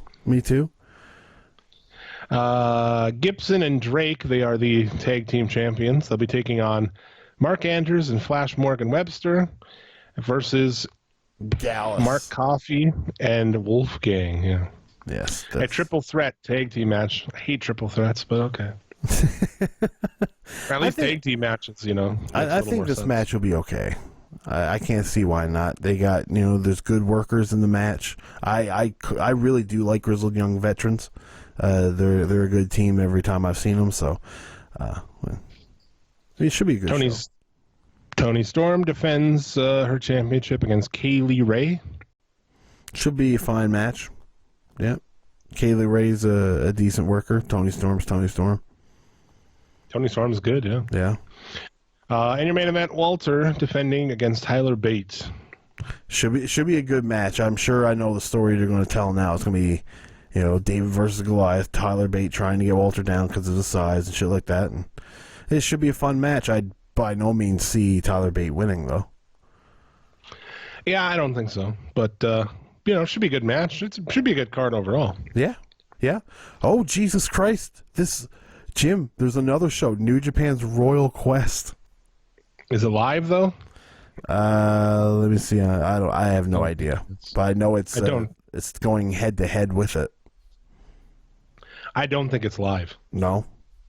Fair enough. No, I think that's the whole reason that they scheduled this fucking takeover, maybe. Oh, I'm pretty sure. No, I don't think it's live, so I don't give a shit. I guess I'll have to go back and see with that amazing Red Ospreay match. Everyone's saying it's fucking amazing. That's going to be the one match that I for sure will check out. 100%. Because I'll probably somehow see that Fight TV finals. Because the finals are live on Fight TV, right? Not that I'm aware of. I don't know, maybe. Oh, I thought the finals. Maybe I'm wrong. Fair enough. I don't know, but All Out. We got Private Party take on Helico and Evans. It should be good. Should be a good match. Yeah, good opener for the pre-show. I don't know, Riho and Hikaru Shida. Yes, that's Joshi match. I mean, it should be pretty good. Really, these Joshi ladies, they put on one hell of a show. Riho was one of the standouts in that 6-man or 6-woman tag team match they did at, I believe, Double or Nothing. So, should be a good match. I expect them to shit all over, most of the WWE women's matches of the year. Yeah, pretty sure it will. 21 women Casino Battle Royal. Yes. Confirmed so far being Britt Baker, Jazz, Sadie Gibbs, Teal Piper, Big Swole, which is Cedric Alexander's wife, I believe. Some chick named Ariel Monroe, Brandy Rhodes, Nyla Rose, Allie, and Yuka Sakazaki and Ivelisse. Yeah, so that should be something. Winner gets a shot for the Women's World Championship on the October 2nd show. Yes. So that's cool. First show out, you're going to have the Women's Championship match. That's a good call. It is a good call. Yeah, it's a good way to do it. I don't know yet how they're going to decipher who else is going to be in that match, but yeah. Look forward to that. Darby Allin, Joey Janela, Jimmy Havoc, 3-way match. It was like we talked about all those guys being on a team, team hardcore or something. And then they just put let's put all of our guys who do the crazy deathmatch shit, let's put them all together. Put them all in one match and just see what happens. It's going to be carnage, dude. I'm sure, unless they restrict. If they let these guys go, fucking have stretchers nearby. Yeah. No, it's going to be a wild match for sure. It's I'm going to enjoy the fuck out of that match, I feel. Yep. So that looks good. Cody with whoever. Yeah. Versus Sean Spears with Tully Blanchard. I feel like, Cody hasn't disappointed in any of his matches on these AEW cards, really. Dustin and the Aldis match was a really good match. I expect this one to have a great story being told throughout it. Might not be work rate match of the night, but I'd say story-wise, probably. Think I'll have MJF with him or what? I mean, MJF's not on the show. Yeah. At least not in the match on the show. I mean, I'm sure he'll come out and have a promo and shit. Probably somewhere. Yeah, that's where strength is, right? He's a fucking great talker. You got to have him talk on this show at some point in time. Yeah, I'm looking forward to that. Like you said, it's going to be a good story match. I don't think it's going to be some great work rate match, but it should be good. Lucha Brothers taking on the Young Bucks in a Escalera de la Muerte for the AAA World Tag Team Championship. It's a ladder match if you don't habla español. I don't habla español, but I know. I understand. You can say it's a ladder match, or you can say it's an Escalada de la Muerte. So much cooler. Spanish is cool as fuck. Spanish is fucking dope. I agree. This match is going to be insane. I think. Yeah. This is going to be just all out, balls to the wall. The craziest fucking ladder match that you've ever seen. Yeah. Probably. Yeah. They've got a lot to, this is a big night for AEW, and to do this ladder match, they're going to pull out all the stops. They're not going to just phone this in. Not at all. And you know what the Bucks can do in these fucking, in those little ladder war matches in Ring of Honor. Oh, yeah. I mean, holy shit. You saw like them versus the Bucks, or not the Bucks versus the Hardys. And Hardys. Jesus, Briscoes. Oh my God. So that's going to be fucking crazy. Yeah. We also got Best Friends taking on the Dark Order. Winner gets a bye to the tag team tournament. Yeah, I think this will be good. Hopefully they have some time. I'm sure they'll have time to work. Oh, yeah, I think so. Two great tag teams. I mean, this is going to be, should be good. Yep. And then the Piece de Resistance. How do you like those French apples? Wow. Pac versus Kenny Omega. Yeah. I mean, we touched on it earlier when we were talking about Moxley pulling out. It's what Kenny Omega needs to be Kenny Omega again. So, yeah. See, be interesting. It could be match of the year. This year hasn't been like most other years, right? A lot of other years it was Okada and Omega just like blowing it up right away in January, and it was like, well, nothing's gonna beat that. This year it's a little more wide open. It is. There's a lot of matches in the G1 that you can put up there. There's a few from the Super Juniors tournament. Or not Super Super Juniors tournament, right? No, Super J. No, what? Super J Cup's what's going on now. Best of the Super Juniors. There you go. There's a few matches from there. I expect this one to be a part of it. I wouldn't be surprised if Lucha Brothers and Young Bucks. But at the same time too, you got Dustin and Cody. That's definitely up there, a match of the year candidate. Yeah, a couple of the Johnny Gargano Adam Cole matches were pretty good. So, I mean, there's a couple. I'm excited to see what the list is going to look like at the end of the year when we do our awards show. Are we doing that this year? Fuck yeah, we are. It's my favorite show of the year. It's my favorite show of the year. It is. That's good. It is. That's good. So yeah, that'll be great. Adam Page, Chris Jericho. Singles match for the inaugural AEW World Championship. Oh, wow. This is a card posted 19 hours ago. Does not have that card. Does not have Jericho and Page? No. That's dumb. Yeah. I just realized that. Weird. Where do you think they go? You think they go with Jericho's? I do think they're going Jericho just because that's the logical way to go. Yeah, you're going on television. You want your champion that everybody's going to focus on. No, that's the thing. You get a new fan immediately. They're going to latch on to who is the champion, because then that's how you judge everybody else. So like you got your champion is Chris Jericho. That's what you get. You can't have Adam Page opening up as champion. Some baby face that nobody knows or not behind. You know, you got to have Chris Jericho beat that guy up. Like, they're doing a good job at making you believe that Adam Page could be champion during, like, the all-out interviews and being the elite and bullshit like that. But, you know, it's going to be Chris Jericho, 100%. Yeah. All right, there you go. So, I'm looking forward to this show more than I am most wrestling shows of the year. So yeah. I think it'll be good. Right now is the final time to say it, dude. CM Punk, is he on this show in any capacity? No. And that's all because I'm going to be at that show. No show that I go to is going to be that show. You know what I mean? You know what I just don't feel it. I don't feel like I'm like not even like lucky enough is not the word, because admittedly I'm not the hugest CM Punk fan, but like, you know, those mark out moments is like, it's not really usually what I get when I go to a wrestling show, so I don't expect it to happen at all. Yeah. I don't expect it, but fuck, would it be awesome. Yeah. Did you hear about that story about apparently CM Punk's manager contacted WWE about doing a hosting gig on Fox Sports 1? Oh, really? I heard that, yeah. I seen an article about it. Oh, wow. So like him being on a show like talks about WWE? I guess. How would you not be fucking miserable doing that? Right? I don't know about that. I don't see that happening. I don't see it either, but I don't know.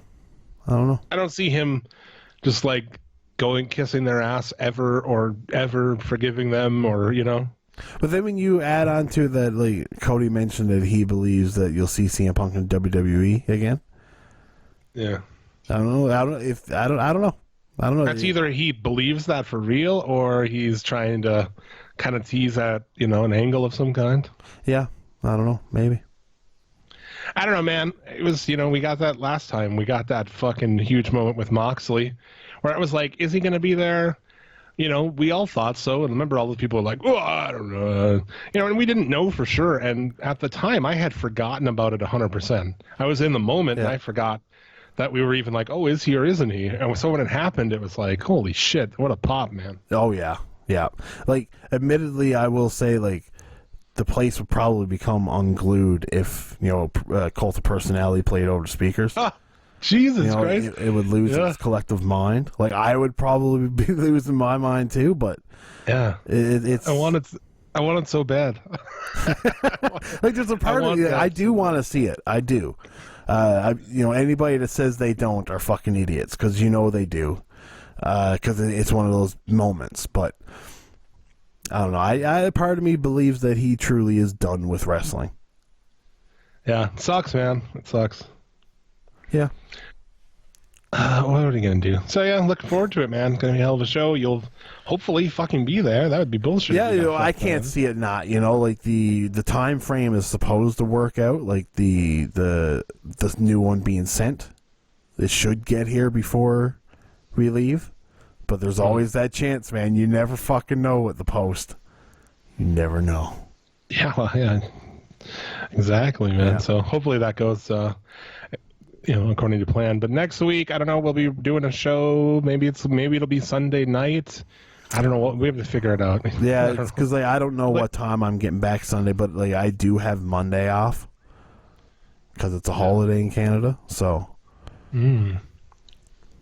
It is a holiday here, too. It's called Labor Day, but I have to work.